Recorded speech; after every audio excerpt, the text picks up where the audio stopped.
We're now a little more than 7 weeks from Election Day on November 8th, and the races in Kansas are really heating up.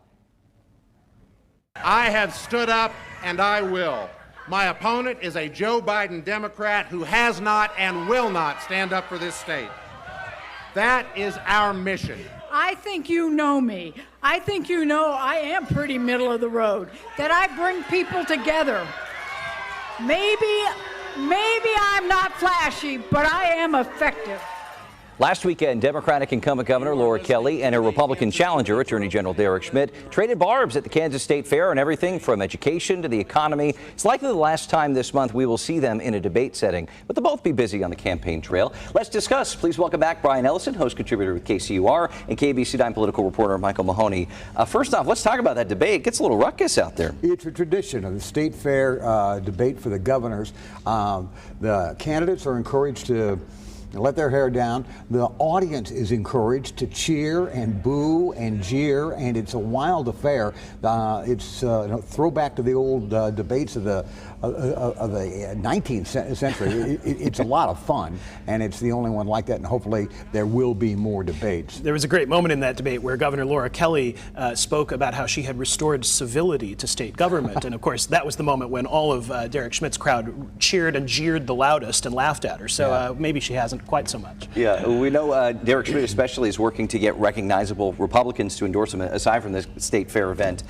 There's one here in the Metro this afternoon. Florida Governor Ron DeSantis is in, and he is campaigning. It's an early sign that DeSantis is going to run for president in 2024 because likely presidential candidates go around the country during the midterms, meeting other important politicians and trying to pick up their support early on. This is an event that's being put on by a group called Turning Point. It's not the Derek Schmidt campaign, but he's going to be there, and we'll see how it goes. Yeah, I think one of the interesting impacts of the DeSantis presence in this campaign is that it keeps Derek Schmidt from trying to align himself too closely with former President Trump. Of course, that's one of the cards that Democrats sometimes try to play against Republicans, is trying to align them too closely with a president who might seem too extreme to some Kansas or especially moderate Republican Kansas voters. In this case, I think Laura Kelly is going to be trying to take advantage of that, as well as, of course, the abortion issue that now looms over Kansas politics in almost every conversation, where she thinks she might have the upper hand. And really trying to link Derek Schmidt to Governor Brownback as well. For sure. I mean, Sam Brownback left office as one of the least popular governors in the country. She tried to play that card in the Kansas State Fair, as she has on television ads, of course, as well.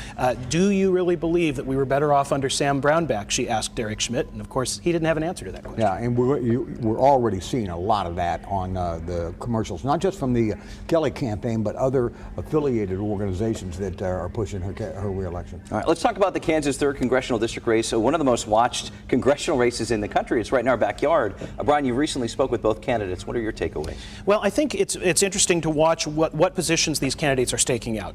Amanda Adkins, the Republican challenger, is trying to stay very closely tied to making this a referendum on the Biden administration. She believes that that's a strong argument for her. She has tried to play up some traditional red meat Republican issues like immigration. She made a visit down to the border in McAllen, Texas a couple of weeks ago.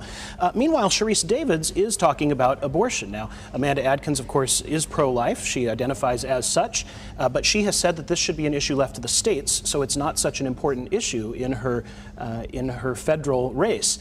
That effort might be undermined by Senator Lindsey Graham's announcement this week that he will seek a ban on abortion nationwide. And even opponents want that to at least go to a vote so you can actually get people on the record to see where they're standing. Yeah, absolutely. And the Adkins campaign from the get-go made a decision to try and nationalize this congressional race and run on the issues of the lack of popularity of Biden, immigration, Brian, as you mentioned, and certainly the economy. And also, yeah, the economy, where Sharice Davids points to things like the Inflation Reduction Act as a strength, and Amanda Adkins points to the very same acts as the reason that we should not be supporting Democrats. Right. Real quick, we know in Missouri recreational marijuana will be on the ballot after a judge threw out a lawsuit challenging petition drive. State Supreme Court won't hear it. How do you see this playing out? I think it will pass. The polling on this has it north of 60%, and I think despite there will be a minimal opposition campaign, but I think this thing is going to pass. It's bipartisan, it's geographically statewide, it's urban, it's rural.